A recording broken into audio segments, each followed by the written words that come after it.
সম্প্রতি শাকিব খানের সাথে বুবলির বিয়ে বিচ্ছেদের গুঞ্জন উঠেছে। শাকিব খান একটা শোতে গেলে সেখানে তার এক ভক্ত জিজ্ঞাসা করে বুবলির সাথে বিচ্ছেদ নিয়ে। শাকিব খান জানিয়েছে বুবলি তাকে না জানিয়ে তাকে বিয়ে করেছে। মূলত জানা যায় শাকিব খানের টাকা পয়সা দেখেই বুবলি তাকে ফাঁসিয়ে বিয়ে করেছে। শাকিব খান জানিয়েছে বুবলির আগেও একটি বিয়ে হয়েছিল তার চাচাতো ভাইয়ের সাথে।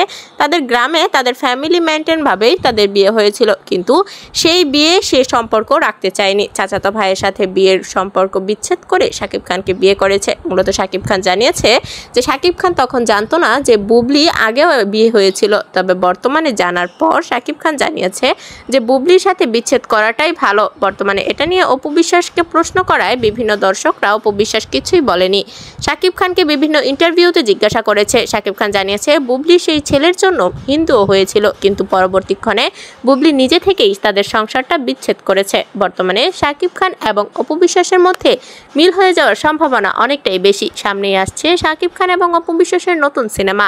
অনেক দর্শকরাই জানিয়েছে শাকিব খানের সাথে অপু বিশ্বাসকে আবারও দেখতে চায়। এই কারণেই এবার শাকিব খানের সিনেমার নায়িকা হিসেবে শাকিব খান বেছে নিয়েছে অপু বিশ্বাসকে।